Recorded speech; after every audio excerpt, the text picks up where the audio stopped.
Hello everybody. Today's video is more of an instructional video for those of you who have been interested in ham radio, or those of you that want to get into ham radio and you don't know quite what to do, what the next steps are. You know you want to get your ham radio license, but you don't know how to go about getting it, or you don't know the ins and outs of going through to get your technician license. And in this video I'm going to show some step-by-steps on what to do to get your ham radio license. Stay tuned everybody. Thanks. Okay, for those of you who don't really know that ham radio licenses, there's three categories of ham radio licenses. There's the entry level, which is technician element 2 license. There's general license, and then there's the extra.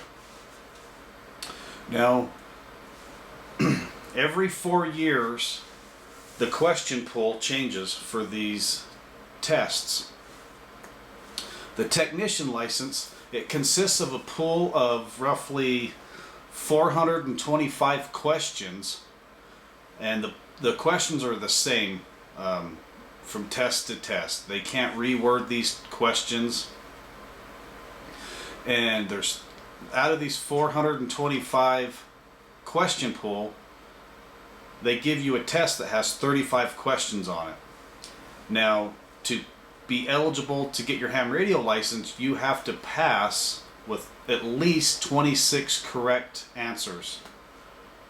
And in my case, there's been 3 different tests that are given for, let's say, the technician. They just reword or use different questions. That way you're not always have the same test. There's 3 different ones at each VE facility. The general license, for those of you who want to get your general license, the pool is, I believe, 461 questions, and you're given 35 questions on your test, and you have to pass with at least, I believe, 26 as well. The extra, which that's what I am, I'm KD7MCI, the extra, the pool is roughly 690 questions, and you're given a 50 question test, and you have to pass with at least 37. But we'll get down to that.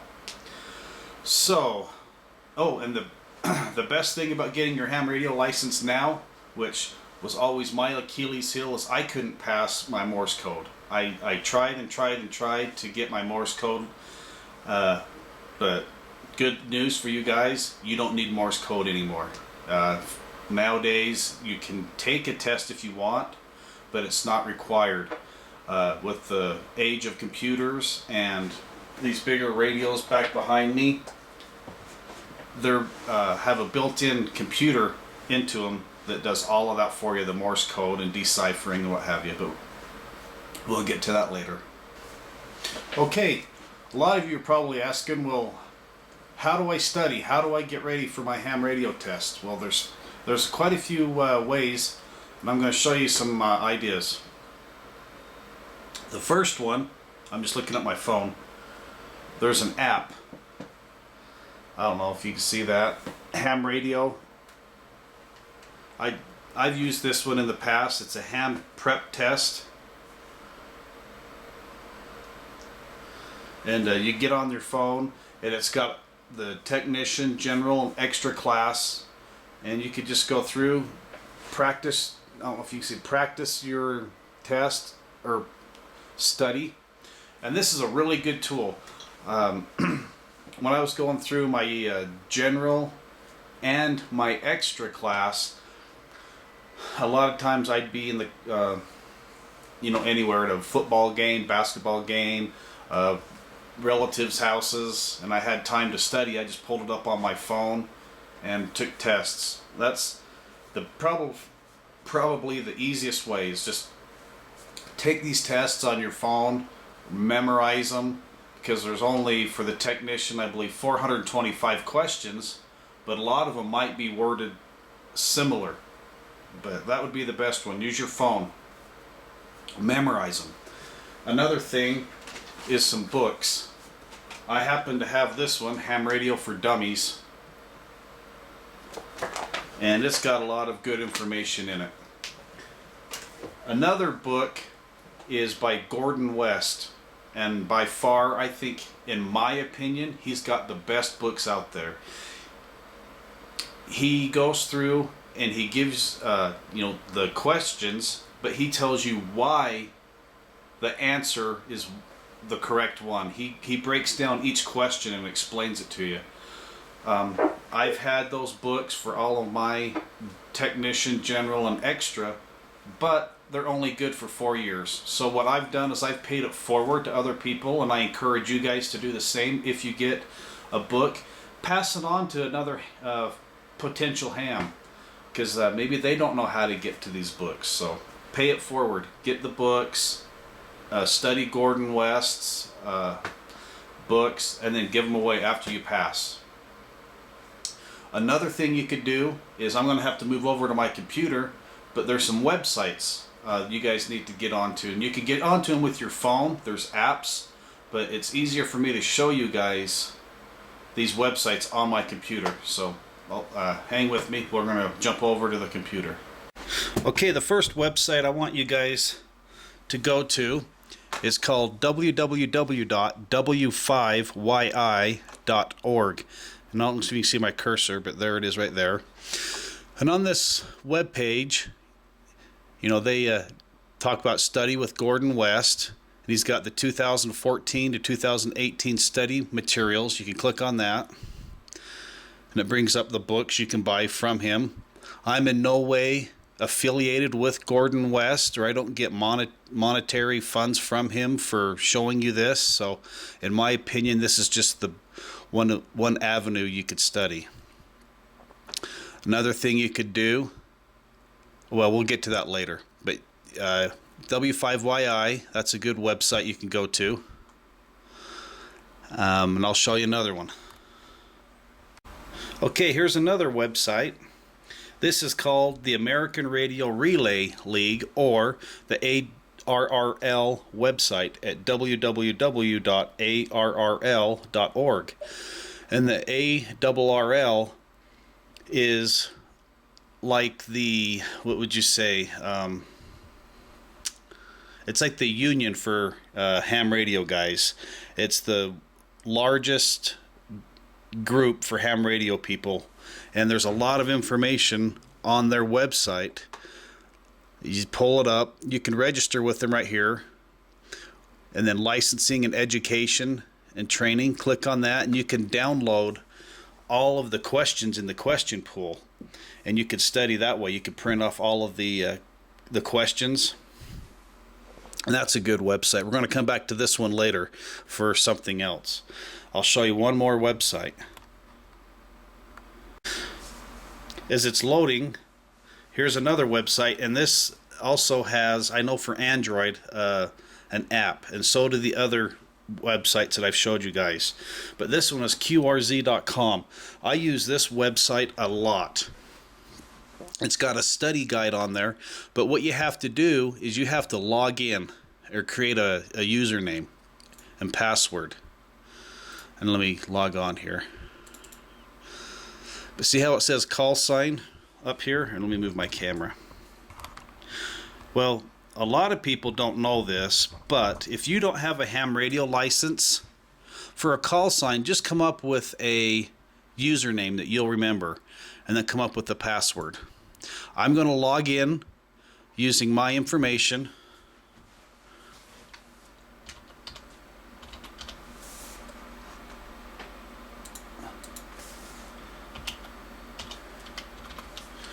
Hopefully you didn't see my password there. I think it was protected. Okay, now once you create a password, this website has a lot of information. Like I said, I use it a lot. But you want to go to Practice Amateur Radio Exams. So let's click on that one.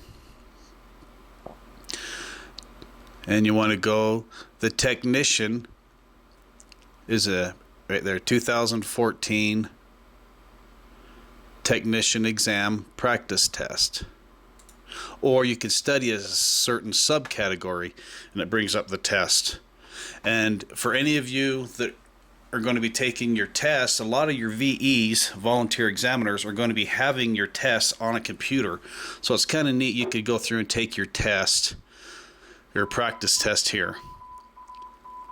So let's see how I did. Which one of the following would be connected between a transceiver and a computer and packet radio station? Anybody know? You want a TNC, a terminal node controller. Let's see if I'm right. Correct. Da, da, da, da. I'm a genius. No, just kidding. I knew that because I've got one of those. I was going to show you guys this later, but this is a good website to look up people. Let's say after you get your call, not your call sign, but your information in there so you can log on. You go type in a call sign over here. Let's say you met somebody on the waves and you're like, I wonder who he is. Let's type in my call sign. KD7MCI, that's me. We want to do by call sign and search. And let's see what it brings up. Brings up me. There's me right there. And I know you guys have heard me talking about my dad. There's my dad right there with me, and my son. That's my oldest son. This was taken about 5 years ago. That's after he got his ham radio license, and that's kind of a cool picture for me because there's 3 generations right there of ham radio people, and we're at a field day operating. But anyway, you could look up people on this. It gives my information, a little bio about me. And then you can click on details, and it says, is this guy really an extra? It goes through and gives you, when I got licensed, where I'm at, if I do QSL or EQSL, you can go to my logbook. People have logged on with me here, and they've put those here for me to confirm. I've talked to China, Canada, Brazil. That's a good website for you guys to get used to. Let's go back to the ham radio real quick.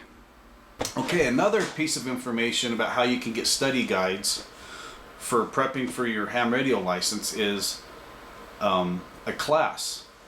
You can go to the ARRL website or the W5YI website. Well, let's just do it real quick. Let's go back over to the computer. Sorry guys, and I'll show you what I'm talking about. Okay, we're on the W5YI group website. Now there's 2 things I want to tell you guys. When you take your test, you're going to be taking it at what they call a VE location, a volunteer examiner location.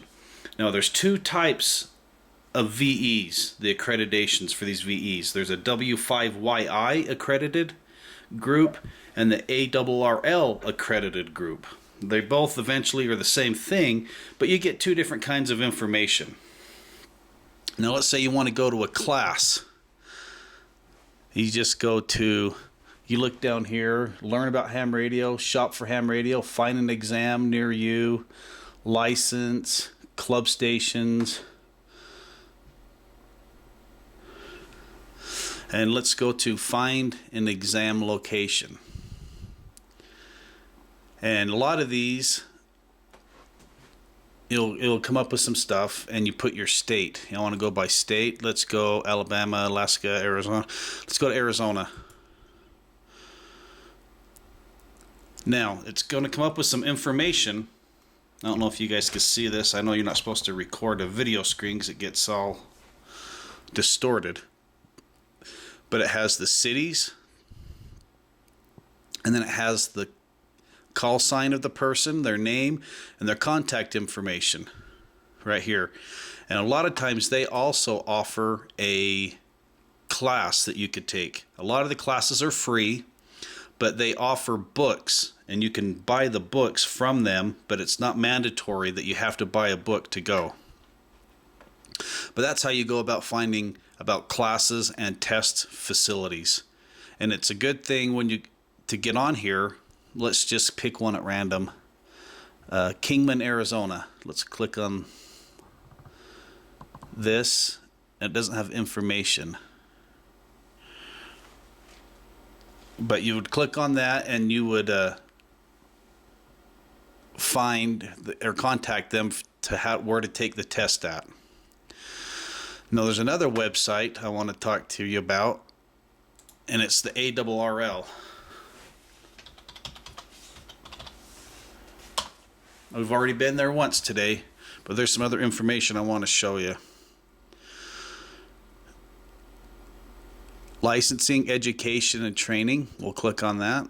And I'm not logged in at all. This is just free to everybody. Exam sessions. You give some information there. The pools. You can download the question pools like I said earlier. Classes right there. Registered instructors may list upcoming classes on our website using this online form. Become a VE. And right here, find a licensing class. So you can click there for more information. Classes are pretty helpful. You just put in your area. Let's just go to Arizona. I don't know why.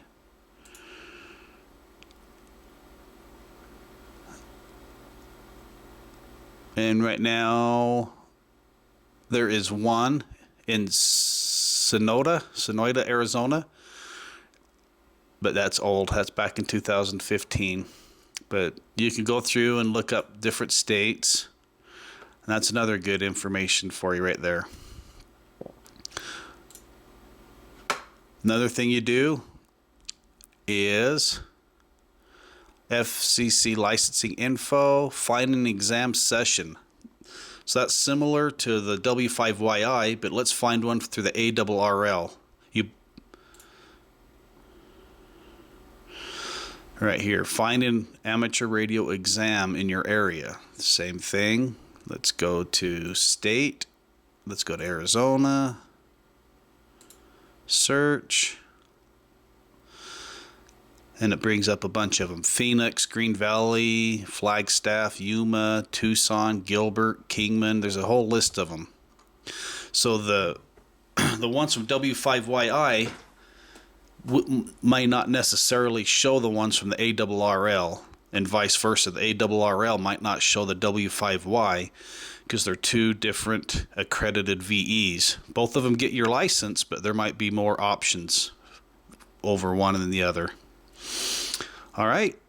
Now that I've given you guys that information on where to find your testing place, we found some information on taking the tests, how to get books.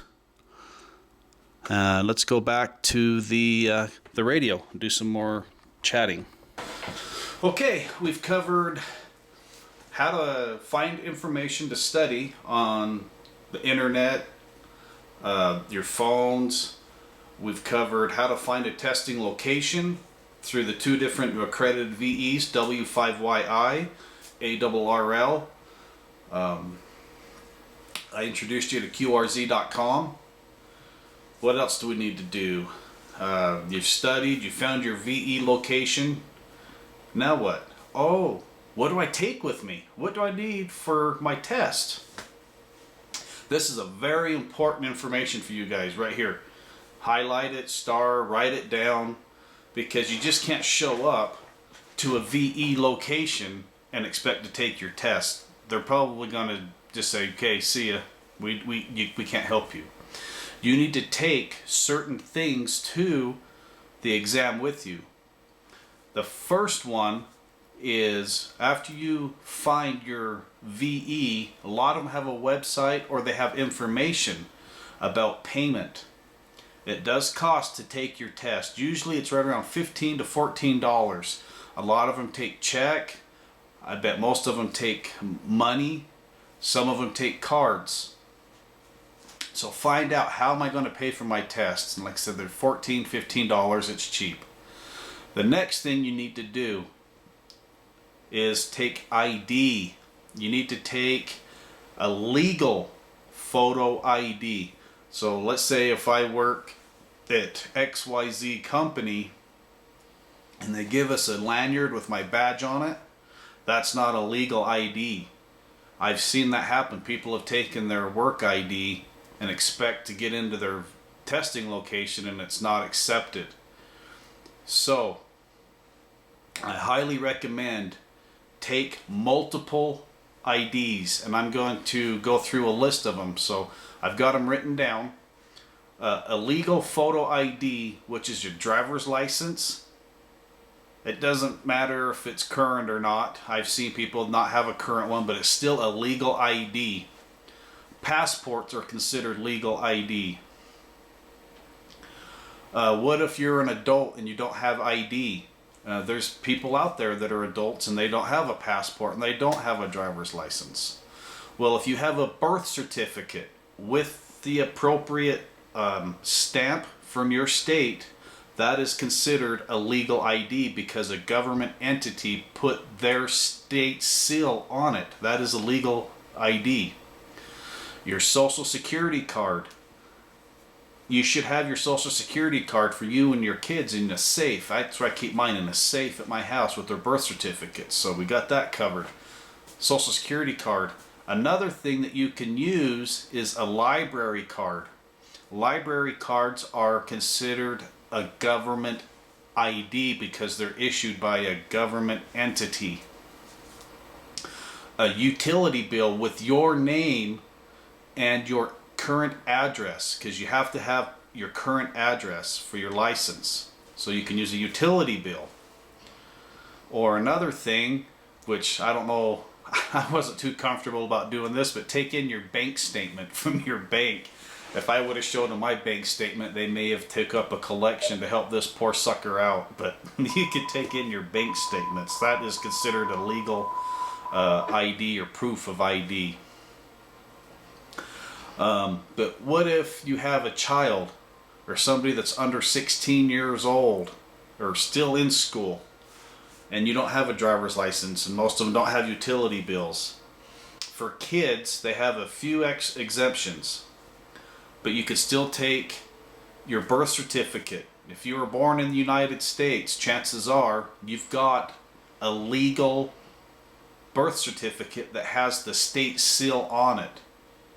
That is, you can use that for a minor or a youth. Birth certificate, I already said birth certificates. Social security cards, they'll accept that. A library card, like earlier. But if your child has a student ID with their picture on it and the school, it could be used. I've seen that. That's how we had to get my son his ID or into his ham session. But we also had his birth certificate, social security card, and we took along a school ID just to be safe. So I would suggest take multiple forms of ID in case one doesn't work. You have another one to back up on or to fall on. So you've got in, you've paid your payment, you filled out the form with your information on it. You give them your ID. Now what do you need to take with you? Alright, another thing that if any of you guys have already got your Technician Element 2 test out of the way and you're going back to get your general or your extra, you can take your CSCE form, that's your completion of or your Certificate of Successful Completion exam form, with you to a testing facility, and they will honor that as a proof of ID. I know a lot of this might seem over, what's this guy talking about, but you'll catch on. Another thing you guys have to take with you, and I would highly recommend these, is 2 pencils with erasers, number 2 pencils with erasers. A lot of times you might take a manual exam, not necessarily on a computer, but I've done them both ways, and they might not have pencils. Chances are they will. But let's just cover your bases. Take pencils with you. Make sure you take a pen, because you're going to be signing some forms, and a lot of times pens get walked off and people are going to be looking around for a pen. So take a pen with you to be signing your CSCE forms. Now, this one, a calculator. Calculators are allowed in the testing facility, but you're going to have to prove to them that all of the memory banks are clear. So they're going to ask you probably to turn it on and open up the memory banks to make sure that you don't have anything in there. Now, I didn't have to worry about this, but when I took my technician license, we didn't really even have the internet. There was at home, but you didn't have phones that had internet. If you take a phone, iPad, tablet, Android, smartphone, BlackBerry, anything that is connected to the internet, you cannot use those because they have an app for your calculator.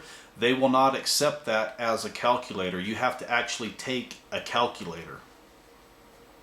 Now, I guess with today's technology, the reason they want your phones, BlackBerries, all electronic devices, they need to be turned off.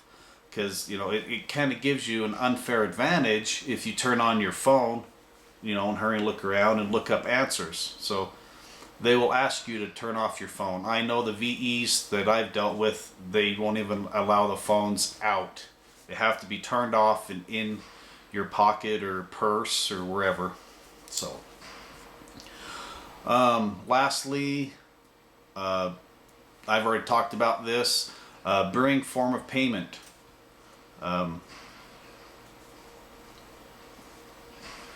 You can find this information on the website or contact your VE. A lot of times they want you to register before you take the exam. That way they have an idea of how many people will be coming and taking their test, because if they don't have anybody showing up, they're not going to probably have the testing facility open. So make sure you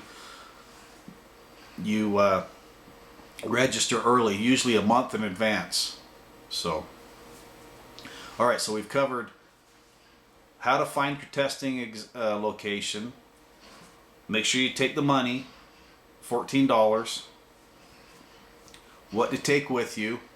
Okay, let's just say now you've taken your exam, whether it's electronic or paper. They're going to grade it as soon as you're done.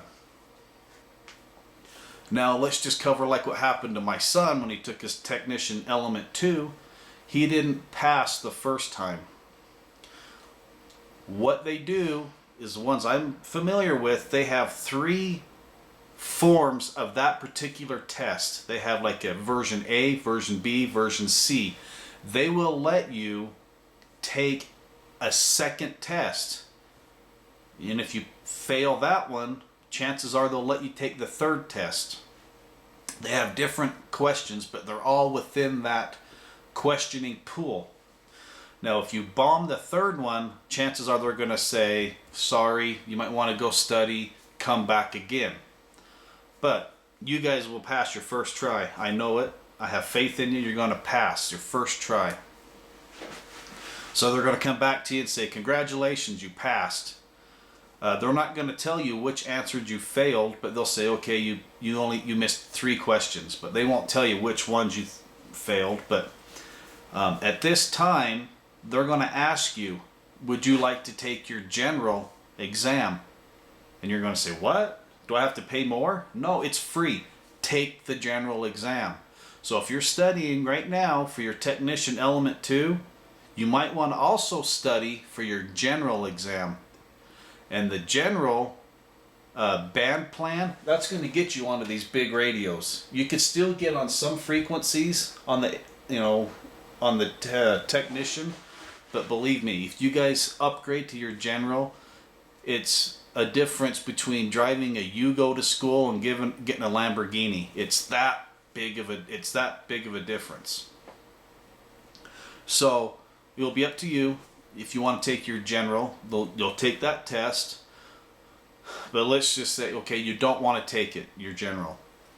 You passed the technician element 2. They're going to give you a form. And on this form, it's called a completion. I'm sorry. It's a Certificate of Successful Completion Exam, CSCE form. And on there, it's going to have the VEs, the administered. That's probably you, Jiu-Jitsu. Sorry, that's an inside joke, everybody. I just had a beep on my phone. where was I? Okay, you're going to get your CSCE form, and on this it's going to have the 3 VEs that were there present for your testing. They're going to sign this form, and this form is like your receipt that you passed. It's proof that you passed the exam. And congratulations, I want to congratulate you guys early right now. Good job on getting your test done. Now, you've got the test, you passed, you're excited, you're like, yeah, how do I get on the air? I want to get on right now. Well, you have to wait just a small window. If you took a electronic test within, oh, my son's was a few hours, that you can get on to that website. Remember I told you that qrz.com? Let's go over there real quick. And I want to show you guys some cool information that now that you've passed your test, how do you find out when you can get on the air and start transmitting? So let's go over there real quick and I'll show you what to do. Okay. Now, earlier, remember how I told you guys you have to set up a username and password with qrz.com, and even though it asks for a call sign, you don't need to set up with a call sign. Just make up another password and username. And what you're going to do, I don't know if you can see my arrow, up on the left hand side where it says look up, let's just type up my son's name, Cody Williams. This is what we did when we wanted to look for his, to see if he was, when he got his license. Okay, you're going to look this up, but instead of looking him up by a call sign, you want to look him up by name and address, because they're going to release your name and your call sign, and you won't know what your call sign is, but you'll be looking here.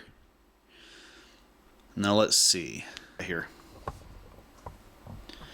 It says page 1. There's a Cody Williams that lives in Lammas. That's not right. I live in Camas. When we did when we took his test, they entered it wrong. So we know, okay, he doesn't live in Louisiana. He doesn't live in Texas, but I think this is him, Camas, Utah. He got his license already. It's KF7SXX.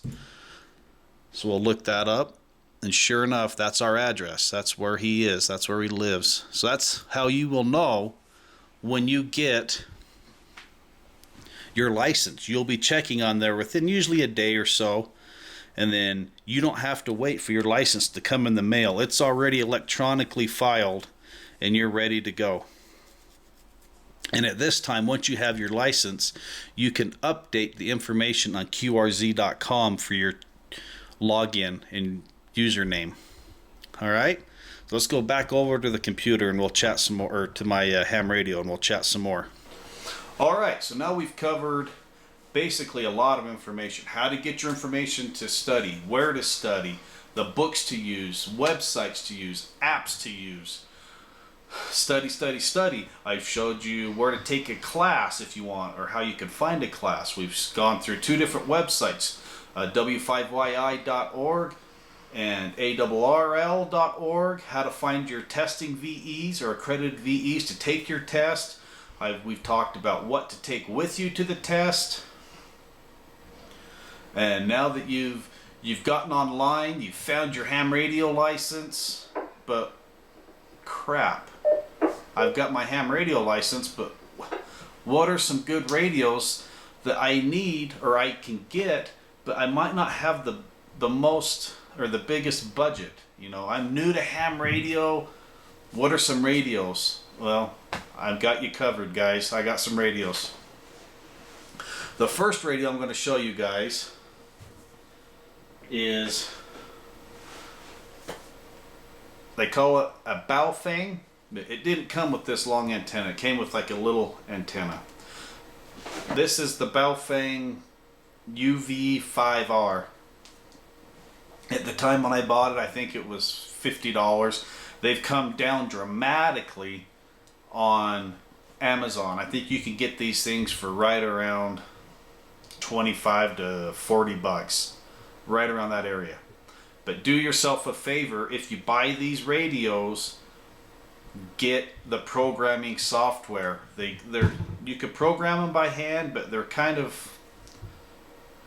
different. I'll just say that they're different, but it's not, it's not rocket science. You could figure it out. I'm going to put out a video. I've got one already on how to program these. I got your back.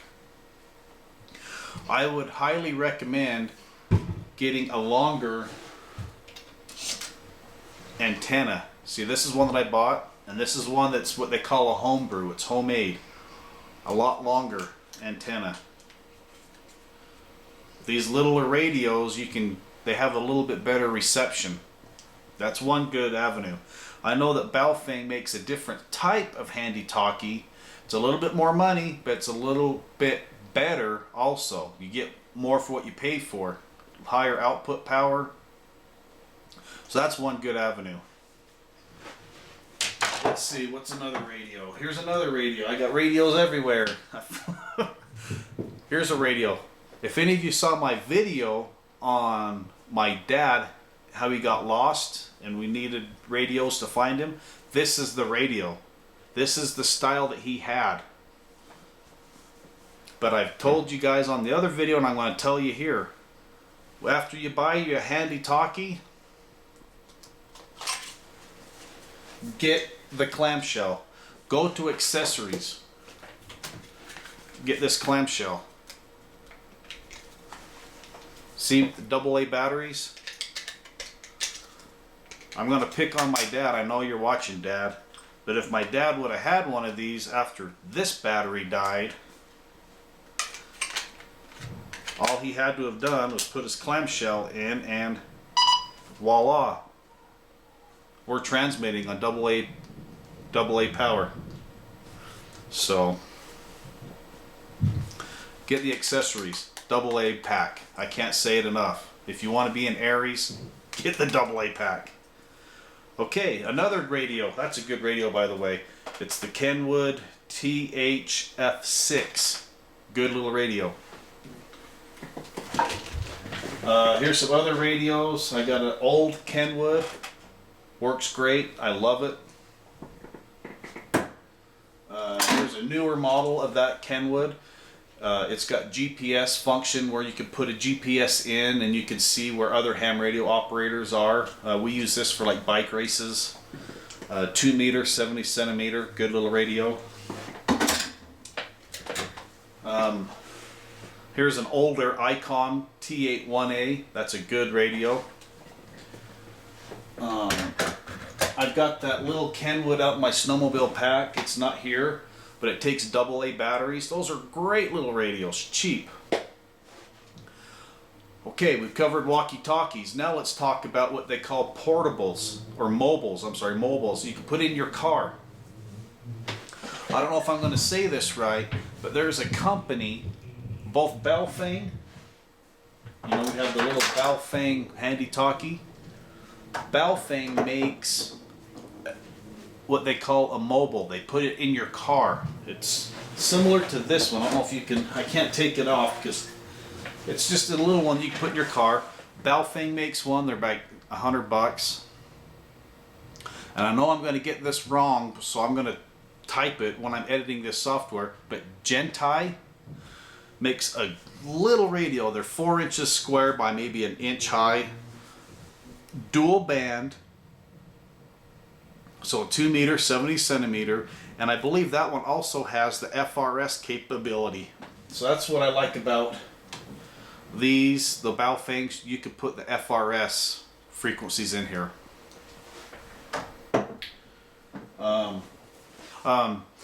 I want to show you guys a couple radios that you could put in your ham shack that you could still use as a technician. But I would strongly advise you to take that upgrade test to general, because you can use these radios also. But let's take a look at some basic radios that you can have in your ham shack. Okay, here is an excellent little radio that you can have in your ham shack. It's what they call an all mode. So it will do your 2 meter repeater. That's what I'm on now, my 2 meter. Let me just key it up. KD7 MCI. So there's my 2 meter. It will do all modes. It will do my 70 centimeter. I do all of my my nets. I do some nets once a week and monthly on this radio. As a technician, you could talk on this radio, but you can't talk on what they call the HF band. That's the you need another license, but that's a good radio. Another excellent radio, it's the smaller one on top, and that is a Yaesu FT-817, and this is also what they call an all-mode radio. Let me see if it'll... Yeah, it's... I've got a an antenna switch between those two radios. This is what they call a QRP radio, or low power radio. And you can talk on HF. You can do digital. That's what this little thing on top is. That's for talking on digital, what this big radio does. This big radio's got a TNC built into it. But that question I asked earlier, you know, what do you need between your radio and your computer? You need a TNC, and that's what that is. And that's a great little radio for, you know, if you can have just one radio at your house, you want it to do everything, that does great. Okay, I've got a lot of information for you guys. I know we've covered how to find stuff for the information for your tests, how to find your testing locations, how to contact a VE, what to take with you. We've covered your certificate of successful completion, how to look up your call sign once you know you're approved or got your license, so you could talk on the air on qrz.com. Talked a little bit about what type of radios to buy for your first radios. Okay, now, well, I know how to do all that. I got my radio. Who do I talk to? I know that's been a lot of questions. I'm not picking on you, Jiu-Jitsu, but this was actually some things that I had happen. Who do I talk to? For the first 2 or 3 years I've had my technician license, I only talked to 2 people, my dad and my brother.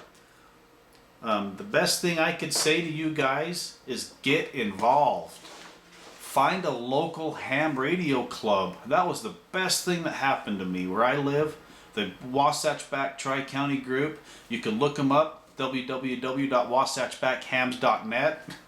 I know I do the net for them every now and then, and that's our website, wasatchbackhams.net.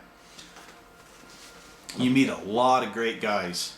I'll admit it, I don't know everything about ham radio, but I know a lot, and I know that I can get the answer to any questions if you guys have questions. You'll talk on what they call a net. Most clubs have a net that you check into once a week, and that's just for you to get used to using your radio and talking to other hams.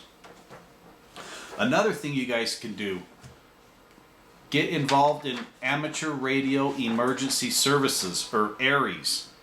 I am the ARES coordinator for my county, Summit County, and all that is you are a go-between. You got your ham radio guys, and you got your public safety, the police, fire, and during an emergency, you act as like a go-to. You don't, if they ask you for information, you give information. You're woven together, the ARES. Good thing to be in. You do a lot of simulated emergency traffic. In my state, once a year, we do what they call the Great Utah Shakeout.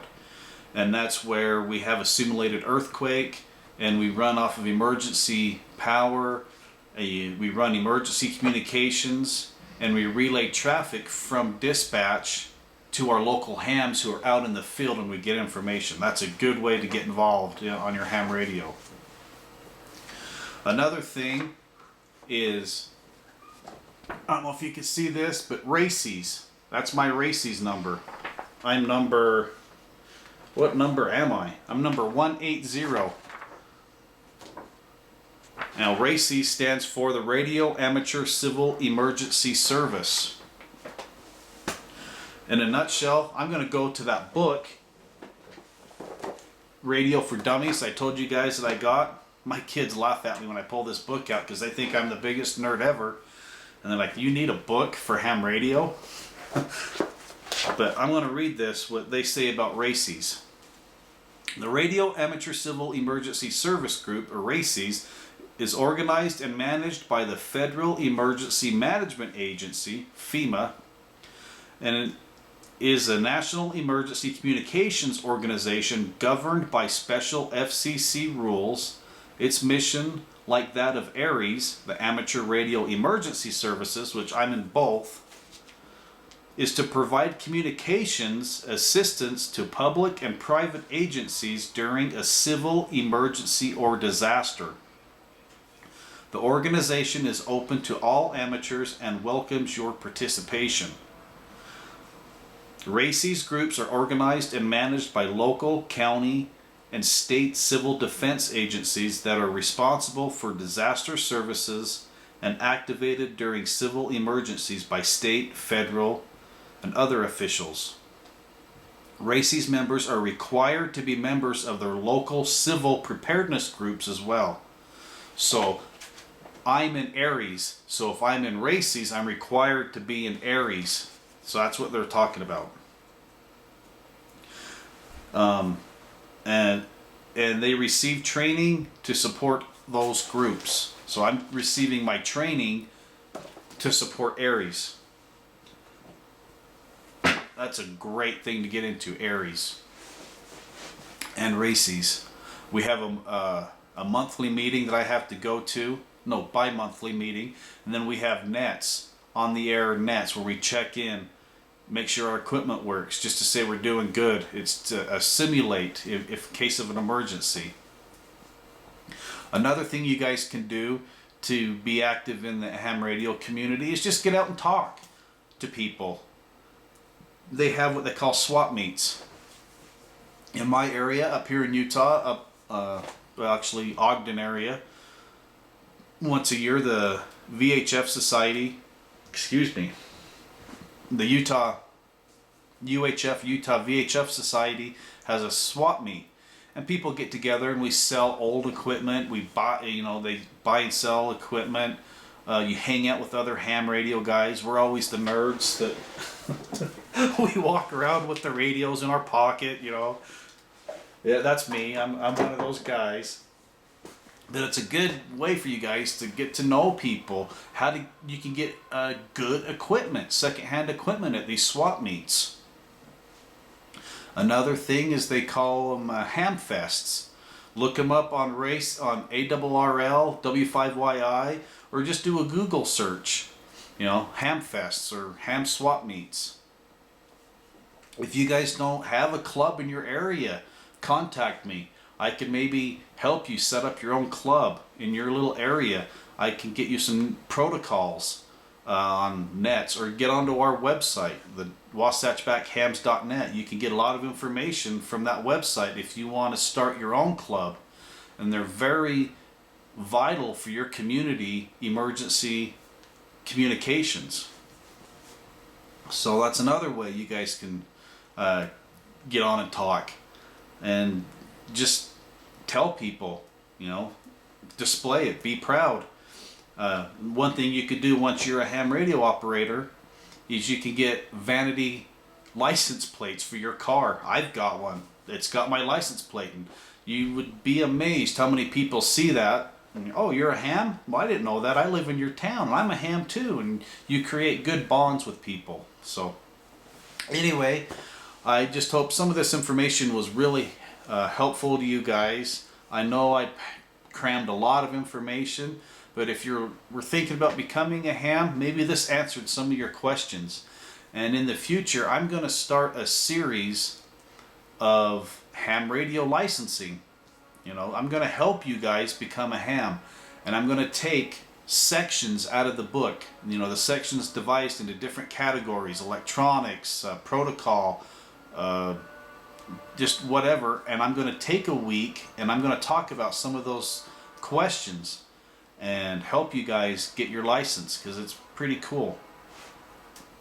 And lastly, like I said earlier, once you get your license, pay it forward to somebody. Give them your book. Say, hey, I'm a ham and I'm passionate about ham radio. Here, I want you to learn how to use ham radio. Go get licensed. And that's about everything. Hopefully I didn't blob on too long, but I had a lot of information I feel to give to you guys, and I hope it was beneficial.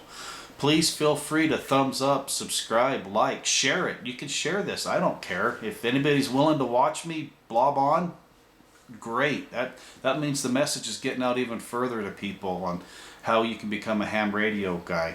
And if you guys have any questions, ask a ham. Most hams are awesome guys. They're willing to help you. It's a fraternity. It is, you know. Once I've had interest of a good friend of mine, I'm going to say him. I know I'm going to embarrass him. Jiu-jitsu, I'm proud of you. I'm glad you're taking the steps and becoming a ham radio guy. He's a little intimidated, but once he's gonna do great. Once he's a radio licensed person, and I know he's going to spread the word of ham radio. He's going to help other people. I'm proud of you. So anyway, guys, that's it. Thanks for watching. Stay tuned for my next radio series, and I'm going to get you your license. I'll help you. Talk to you later. Bye-bye. And 73s. For all those of you that know 73s or don't know, it's just ham radio lingo for salutations, greetings, goodbye, but 73s to you guys. Bye-bye.